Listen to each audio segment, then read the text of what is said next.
sé lo difícil, por ejemplo, sé que están todos agobiados, tienen mucho trabajo, pendientes, y algunos están durmiendo. Entonces, también el detalle es, si no se puede mover la imagen, pues me muevo yo. El punto es que despierten. Yo creo que de ahí vamos a partir con esta breve charla, despertar. Yo creo que a veces no puede ser posible que alguien que se dedique a la creatividad no tenga diariamente un despertar. Yo creo que la consigna profesional que tenemos los que nos dedicamos a esto es todos los días tener un despertar, y un despertar creativo para poderles ofertar a nuestros clientes la diversidad del pensamiento a través del diseño, ¿no? Entonces, con esto quiero iniciar el despertar. A mí me invitan a participar a este evento por diferentes circunstancias. Yo este año tuve muchas actividades, independientemente de la parte académica, sino con los proyectos que desarrollo.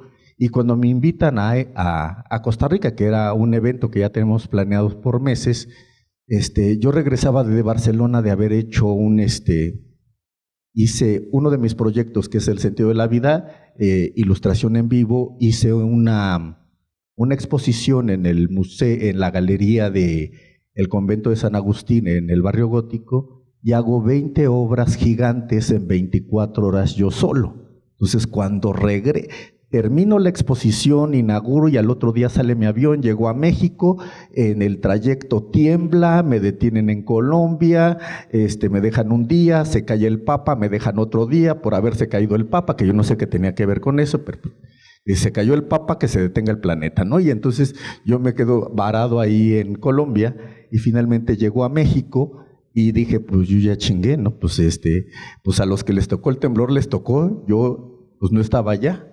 Y pues con ese rollo ya verdaderamente confiado, pues nos aventamos el segundo encuentro del temblor. Y bueno, después de esto viene la salida que hacemos nosotros a Costa Rica, dejando a nuestros alumnos aquí. Cuando abren las puertas de la universidad, nosotros estábamos yendo a Costa Rica a trabajar. Y entonces ni siquiera los alcanzamos a ver, fue un verdadero caos, y sin embargo teníamos que cumplir, y nos fuimos. El punto muy importante, para ser muy breve, es no objeté, más bien era la realidad. La universidad no tenía dinero para apoyarme, mi departamento no tenía dinero, yo no tenía recursos por parte de mi grupo de investigación. Personalmente yo venía muy gastado de Barcelona, porque hay muchas cosas que la universidad no cubre y tiene uno que cubrirlo por su cuenta. Entonces le digo, ¿saben qué? Pues yo no voy, porque la verdad es que no hay recursos por ningún lado, y en el fondo estaba yo muy cansado, muy cansado. Pues dije, bueno, pues ya, entre que no hay dinero y entre que yo estoy agotado, pues ahí quedó. Me contestan, pues que te pagan todo. Chin. Y ahí voy, verdaderamente, ¿saben qué? Y ahí es la parte que les comparto, la de un nuevo despertar. Creo que todos los días tenemos la posibilidad siempre de aportar como maestros, de aportar ustedes como alumnos. Y entonces, pues voy a este espacio donde no me previenen de nada. El tema de pasemos a la primera transparencia. Bueno, ahí este es parte de la presentación que les hago a ellos. Les hablo un poco de mi biografía, de las cosas que hago, a lo que me dedico. La que sigue, por favor. Bueno, ahí habla de un resumen, el que sigue, y aquí estamos. Taller de ilustración en vivo. Pues yo dije, no, pues se me ocurrió proponerles un taller de ilustración en vivo. Y dije, pues les doy el taller, les explico teoría, los procedimientos, la metodología, y me la devuelven con que, bueno, como ya por debajo del agua, como ya te estamos trayendo hasta acá, pues de paso hazte un mural. Y dije, pues va. Si hay veces, ellos realmente estaban cubriendo mis gastos, hay veces no me cubren absolutamente nada y siempre hago el trabajo gratis. Dices, no, pues yo creo que ellos sí se lo merecen, por lo menos me están pagando todo. Y entonces llego a este espacio y me topo con que los alumnos ya hacían murales. Hay murales en la universidad, no están, tenían una manufactura bien, no increíbles, pero bien los murales. Y entonces me pregunto yo, y dije, ¿y cuál es el propósito de traerme hasta acá si ellos ya hacen murales? Y entonces es ahí donde me planteo la disyuntiva, ahí en vivo, cuando empiezo a dar mi taller, de qué era entonces lo que yo le podría aportar a la universidad y a los alumnos. Hay algo muy importante y me da mucho gusto que estén ustedes aquí presentes y que nos estén viendo a través de esta transmisión. Recordemos algo muy importante. Hay una crisis a nivel nacional y a nivel Latinoamérica de contenidos. No sé si ustedes sepan que YouTube sube diariamente 8,000 minutos de contenidos, 8,000 minutos por minuto. Imagínense la cantidad. Ahora el problema que tiene YouTube es que hay tanta información, pero mucha de ella es basura. Entonces, el problema que tiene YouTube ahora es tener que limpiar esos 8,000 minutos que se suben al minuto de todo el planeta y convertirlos en contenidos que verdaderamente valgan. Y entonces, hablando de este detalle de los contenidos, por ejemplo, no sé si ustedes estén enterados, Netflix constantemente, me acabo de contactar ahorita con un broker que me dice, ¿conoces a gente que tenga contenidos? Los estamos contratando, queremos, y entonces estamos ahorita armando una vinculación, porque parece ser que Netflix al unísono de muchas empresas quieren contenido y a esa parte vamos. Ustedes están muy preocupados en el hacer. ¿Y qué pasa con el pensar? Les decía yo a los alumnos cuando empezamos el curso, todo el mundo ya venía con su cubeta de brocha, su cubeta de pintura y su brocha. Ya, vamos a pintar. Dices, a ver, alto. Pero es que ¿a qué horas empezamos? A ver, espere, es más, cierren las cubetas, cierren todo. No vamos a pintar hoy ni mañana. 3 días de curso. Lo que vamos a hacer es vamos a pensar. Y ahora sí, como decimos aquí en México, ahí es donde la puerca torció el rabo. O sea, qué difícil es pensar en lugar de ejecutar. Es más fácil ponerme a hacer que ponerme a pensar. Y entonces es así como empiezo a desarrollar el planteamiento de este curso, donde lo sometimos el maestro Fabricio Vanderbroek y su servidor, empezamos a trabajar con ellos en la parte conceptual. A ver, sorpréndeme con lo que piensas, no me enseñes lo que pintas, enséñame lo que piensas. Entonces, así es como damos inicio, por favor, Normita. Vemos el objetivo de este taller, que es los participantes visualizan, comprenden y analizan los factores importantes que intervienen en la realización del mural, con una metodología de diseño y práctica realización de un mural. La que sigue, por favor. Y bueno, aquí tenemos el contenido sintético de ese taller. Di una breve introducción y la introducción es, pues básicamente la importancia que tiene el ser humano de tenerse que expresar. Nosotros tenemos necesidades como seres humanos, independientemente de diseñadores. Como seres humanos siempre tenemos la necesidad de expresarnos. Y partiendo de ese contexto, pasamos a la parte histórica.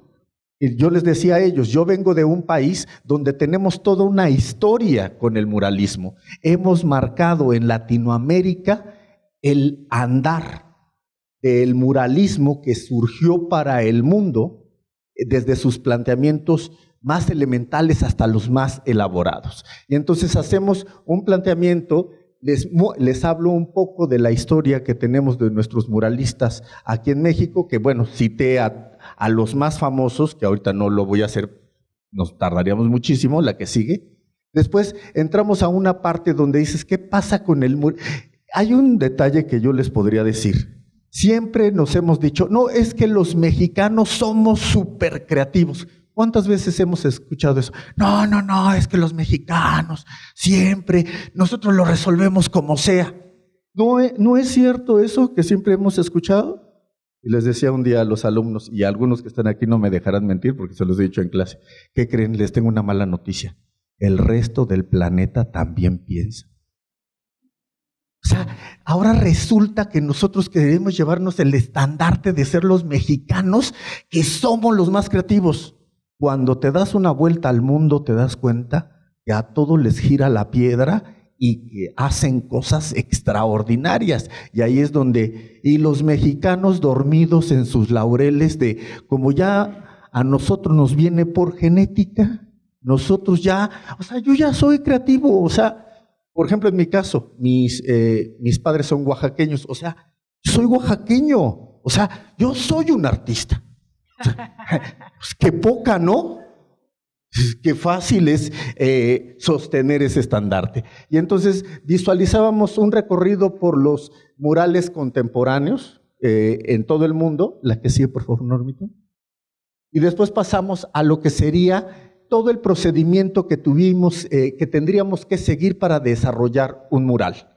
Desarrollar un mural donde tenemos la planeación. Algo que es importante, un mural tiene hacer un mural como hacer diseño en general, es hacer cocina. Quienes saben cocinar entienden que para poder hacer un guiso es desde la selección estricta de los materiales y los procesos a cocinar. Pues es lo mismo con un mural. Con un mural tenemos que preparar todo lo necesario para poder hacer la manifestación en un espacio público como lo hicimos para este taller. Tenemos la definición de la temática, ahí empiezan los problemas. La definición de la temática, pues hay que pensar. No, pues es que a mí, por ejemplo, había unos murales bonitos ahí en la universidad, hojitas con olas, muy bonitos, estéticamente bonitos, esa es la palabra. Bonitos. Concepto, pues la naturaleza, las hojas que crecen. Costa Rica y el perezoso, güey, retozando en la selva. O sea, y dices, no, pues es que ustedes deben de hacer algo más propositivo que nada más pintar la naturaleza. Entonces, el siguiente punto es la definición del tema, después tenemos proceso de conceptualización, y ahí mi querido Fabricio Vanderbroek y yo los tomamos, pero intensos, a pensar, que llegaron emocionados. Eso sucede siempre en mi clase y ustedes lo saben, aquellos que han tomado todos entusiastas, así como la película de Alfred Hitchcock, donde los pájaros, no alcanzamos, así de dame permiso, la clase. Empieza la primera clase en este caso el taller empieza la primera hora, la segunda hora y así.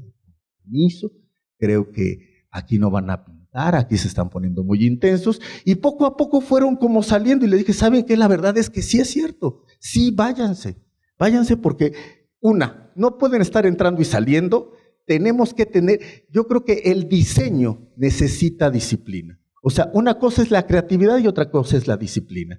Para que la creatividad pueda llegar a un nivel bien, tenemos que ejecutar a través de la disciplina, ¿no? Después pasamos a bocetos burdos, comprensibles, diagramas. Toda esta lista que les estoy planeando, que les estoy mostrando aquí, la tengo desarrollada con fotografías. A ver la que sigue, por favor. Miren, aquí, por ejemplo, tenemos la definición de la temática. Y bueno, así como por dónde le pegamos. Los grupos que yo tenía eran maestros y eran alumnos. Entonces, bueno, estábamos en la definición de la temática y bueno, algo que es muy importante aquí, para poder definir temáticas, muchachos, maestros, que era lo que les decía, pero ¿cómo se te ocurren las cosas cuando estás frente al cliente? Un día me decía un alumno, cuando tú estás frente al cliente y le vas a vender algo, ¿cómo le haces? Digo, pero ¿cómo le hago? ¿De qué? No entiendo la pregunta. Sí, ¿cómo cierras la venta? ¿Cómo vas a cerrar una venta cuando tu visión es tan pobre del mundo en el que te deberías de desenvolver y resolver problemas de diseño? ¿Cuánto cine ves? ¿Cuánto lees? ¿Cuántas exposiciones ves? ¿Cuánta gente conoces? ¿Qué tan observador eres? ¿Cuántas revistas lees? ¿Cuántos periódicos? Eso es lo que cierra la venta. Lo que cierra la venta es que frente al cliente, el cliente se da cuenta, recuerden, un punto importantísimo de un curso de YouTube que me aventé el otro día, de neuroventas, me encantó.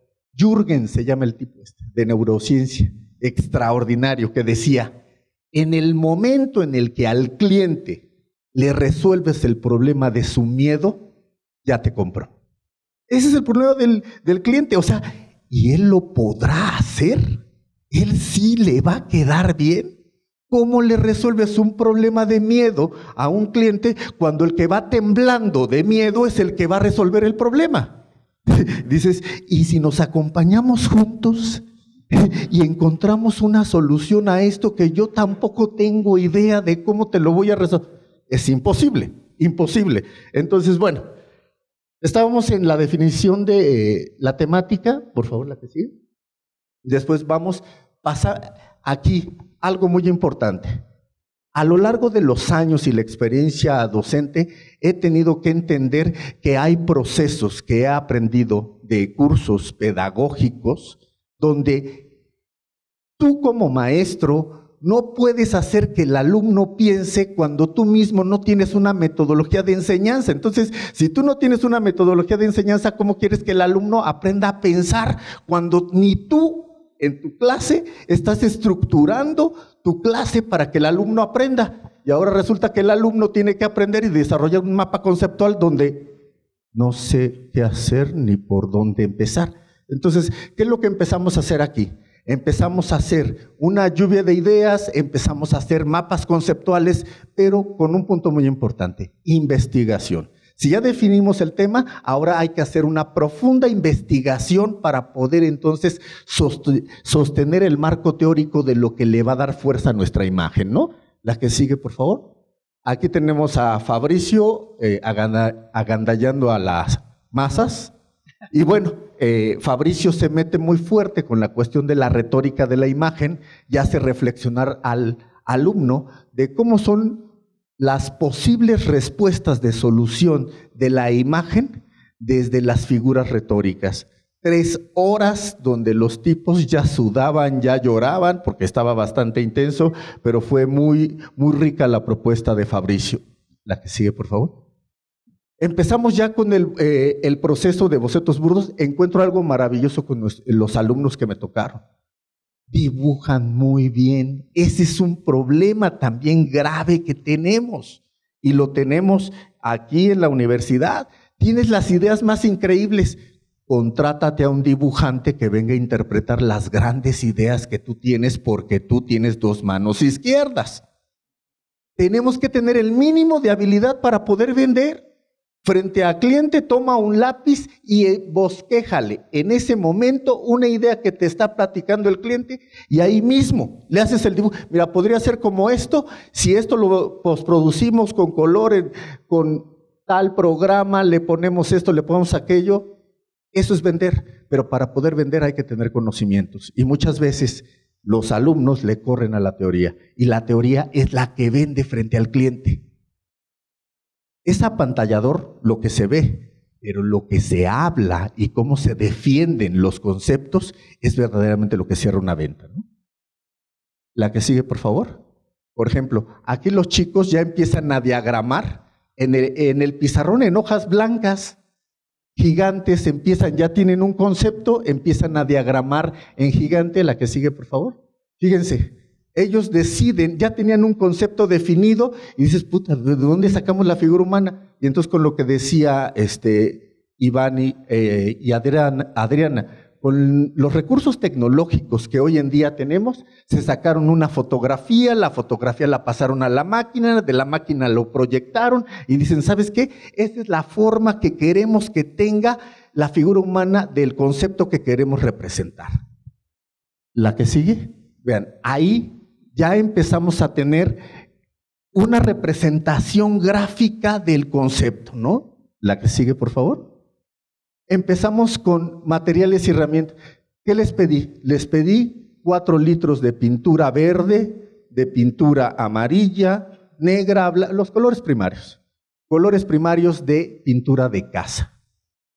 Y entonces, ¿qué significa? Sabemos que como la pureza de estos pigmentos no es muy buena, pues las combinaciones pueden salir muy raras. Entonces, ¿qué teníamos que hacer? Una exploración de combinaciones de colores para saber qué es lo que íbamos a encontrar. Dices, no, pues es que magenta y cian da tal. Pues resulta que con la marca esta no es cierto, no resulta eso. Entonces teníamos que trabajar con eso. La que sigue, por favor. Ahí empezaron a hacer pruebas los chicos con los materiales. La que sigue. Tenemos la organización y logística de los grupos de trabajo. ¿Cómo vamos a organizarnos?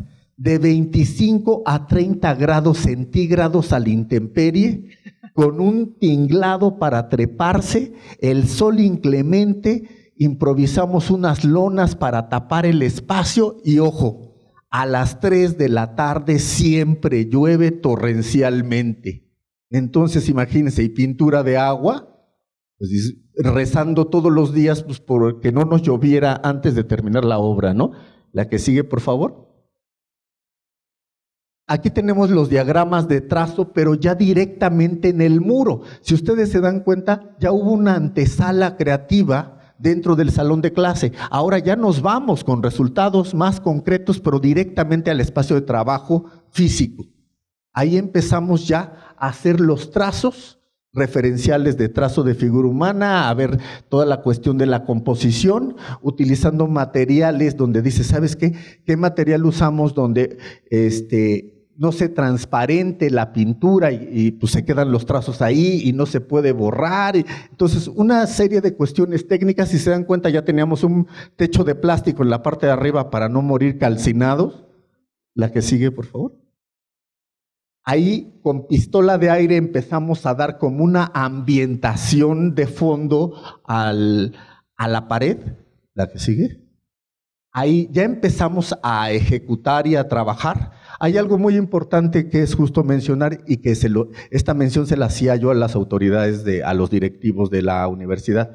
Digo, no podemos irrumpir el espacio arquitectónico poniéndole un mural el que se nos ocurra, porque arquitectónicamente se va a ver como una mancha, como una transgresión de una serie de vándalos que llegaron y tomaron una pared y la reventaron. Si no, entendamos la arquitectura del espacio, enmarquemos la obra de tal manera que se vea que hay una planeación para intervenir arquitectura de manera pues, inteligente y que forme parte del entorno arquitectónico, ¿no? Si se dan cuenta, aquí ya empieza a tener más forma, El mural lo hicimos prácticamente en día y medio. O sea, fue más fuerte la parte del planteamiento teórico que la realización. La que sigue, por favor. Empezamos a avanzar, pero llega un momento que en la noche dejé de dormir y así creo que no lo vamos a... Yo había tomado una consigna. Ellos, es su mural, que ellos lo ejecuten, ellos ya lo pensaron, ellos ya lo trazaron, ellos lo tienen que terminar. Cuando un diseñador gráfico, que no es ilustrador, muchas veces no tiene un estilo y no tiene de repente recursos para resolver la imagen. O sea, ellos podían dibujar, ellos podían aplicar el color, pero de repente empieza a quedar un mural ligeramente desalmado. O sea, ahí está, pero le falta. A ver, la que sigue, por favor. Fíjense, aquí ya estábamos en casi el cierre y, por ejemplo, ahorita al término de la secuencia viene el concepto y viene el título de la obra. Esta obra aproximadamente medía 5 metros de largo por 4,5 de alto. O sea, se ve pequeño, pero para día y medio es bastante pesado hacerlo, ¿no? La que sigue, por favor. Y bueno, fíjense, aquí tenemos el mural, el título se llama Reflejos de Lucha. El concepto, pasión, creación y transformación. Eslogan, nadie detiene a un corazón decidido. El planteamiento conceptual que hay de la obra es, si ustedes ven, ese espectro frenando el crecimiento del ser humano, que se le cuelga y que no le permite crecer. ¿Qué son nuestros miedos, nuestra autoestima baja, nuestros fantasmas de cómo nos educaron y cómo nos formaron socialmente? Y bueno, finalmente terminamos la obra 5 minutos después cae un torrencial aguacero y yo dije, yo ya le saqué fotos, si se lo lleva, ese es su problema, yo ya hice lo mío. Afortunadamente cayó la tormenta del lado opuesto, entonces no tocó el mural. La que sigue. Y bueno, aquí no me queda más que agradecer a la Universidad Autónoma Metropolitana. La verdad es que alumnos, maestros, deberíamos, o a lo mejor así es, sentirnos profundamente orgullosos de la institución a la cual pertenecemos. Es una gran institución, como también es la iglesia, que a veces sus dirigentes no son los ideales, pues ese es otro problema. Pero lo mismo sucede con esta universidad. Tenemos una gran universidad de la cual debemos de sentirnos orgullosos. Doy las gracias a la Universidad de Costa Rica, a la UCR, que a mí en mi caso particular me dio todas las facilidades para poder ir y compartir con ellos. Dejan en mí una experiencia extraordinaria y maravillosa que es, no importa cuál ignorantes o no importa cuál a lo mejor limitados de habilidades estemos. Si tenemos una actitud para poder y querer aprender, creo que eso el instructor lo puede resolver y lo puede salvar, ¿no? La que sigue, por favor. Y con esta me despido y dice, este planeta es un gran lugar para crear, soñar y mirar las estrellas. Yo la verdad es que amo hacer esto. A veces no es nada fácil, hay que ponerle dinero, hay que ponerle esfuerzo, hay que ponerle muchas cosas. Yo lo único que los invito es a que cada uno de ustedes escoja del amplio abanico que es el diseño gráfico, cuál es el punto que los hace felices. Y especialícense y dedíquense a eso, porque si eso puede darles felicidad y además dinero, creo que es un regalo del universo. Gracias.